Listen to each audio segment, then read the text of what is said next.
Hello and welcome to another episode of Media Oddities. I'm Duffman in Mayfair Mall. And I'm Dr. Dude in Peggy's Cove on the shores of the Atlantic Ocean in Nova Scotia. And again, not another special green screen effect, I'm actually in Peggy's Cove. From CNN to Fox News, from Al Jazeera to Comedy Central, this is Media Oddities.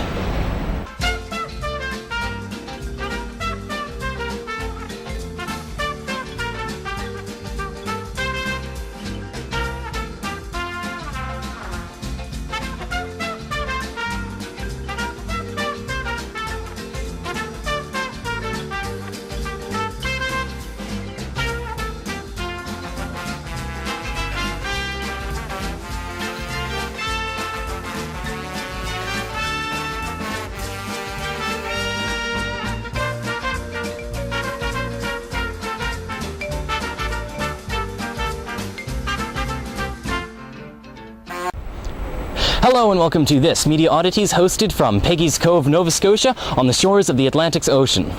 Peggy's Cove is a small town, but an important one nonetheless. It's surrounded by about 2,000 acres of environmentally sensitive ecosystems, and it's been rated one of Canada's most photographed areas. This making it an important part of Nova Scotia's tourism industry. But now let's get on with Media Oddities. Now, as many of you know, Windows Vista was released just a few months ago. And there's been some controversy surrounding it, whether they copied Macintosh OS X or not. Well, here's a video from a reporter from the New York Times on, did Windows Vista copy Macintosh or not? Take a look.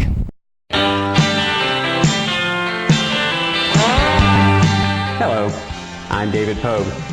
In my New York Times column today, I reviewed Windows Vista, which took Microsoft 5 years and 50 million lines of code to create. It's got a lot of very nice features, it's very attractive, and it's certainly much more secure than previous versions of Windows. Now, one thing disturbs me, however. A lot of people are complaining about Windows Vista and claiming that Microsoft does not deserve as much credit for innovation as it's taking. They say that Windows Vista is just a ripoff of Mac OS X. The Apple operating system. Okay, it's true. Microsoft added little flippy triangles to collapse folder lists, just like Mac OS X has, and both come with a calendar program that has a certain resemblance.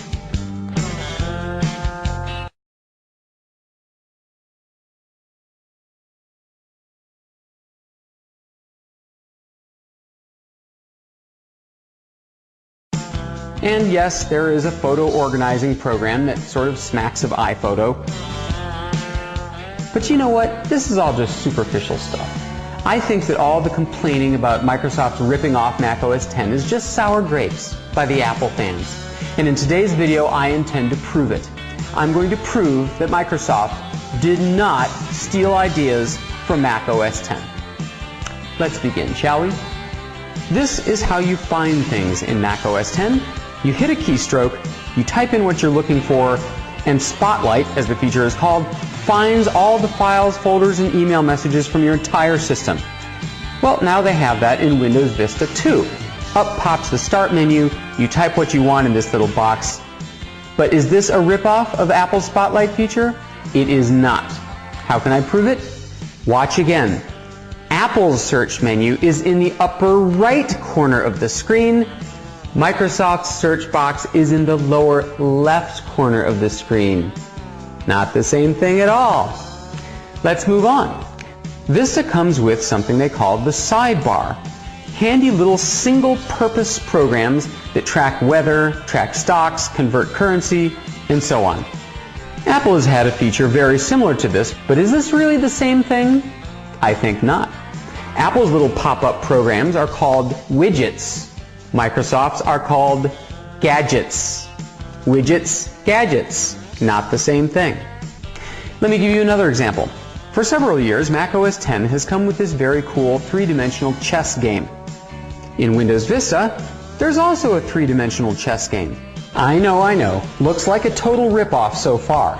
But consider, on the Macintosh, you can change the material the board is made of. Your choices: marble, wood, metal, or grass. But in Windows Vista, the choices are marble, wood, or porcelain. So I think we can finally put this old saw to rest. Microsoft is not a big old copying machine just sitting up there in Redmond, Washington with no ideas of its own. I think we've established today that Windows Vista has an identity all its own. V for Vista, baby! If you're a Simpsons fan, you may have heard of some of the 7-Elevens changing into the Quickie Marts. But what you may have not heard is that one of them is right here in BC. We get this from Global News. This 7-Eleven store in the 1100 block of Lansdowne in Coquitlam has been transformed into a Quickie Mart as part of a promotion for the Simpsons movie. It's one of 12 in North America and the only one in Canada adopting the branding from the fictional chain, popularized in the long-running animated show. It comes complete with everything from squishies to Sprinklicious donuts. And now a story that kind of makes one lose faith in humanity. Recently in Vancouver, a family was beaten up over what appears to be nothing more than a dirty shirt. We get this report from Global BC News. Husband also punched my wife in the face. Pain on my face fully. Sprayed the pepper spray in my eyes, my wife, my daughter, my son. He's sneezing all the night and coughing, and now he's having also slight fever. Saturday evening, August 11th, 3 or 4 children from the next cul-de-sac were fighting on a dirt pile in the front yard of this home. The family, which lives here, didn't know them. The grandson came out and was confronted by the young strangers. This little guy came about 4 to 5 years. He took a handful of dirt and he just stuffed it in my mouth. Then I got so mad that I took a handful of dirt and I threw it and it hit his shirt. And they ran down that alley over there. While the unknown kids disappeared, a short while later, their parents returned, apparently ready for confrontation. His wife gave me a karate-style punch on my thigh.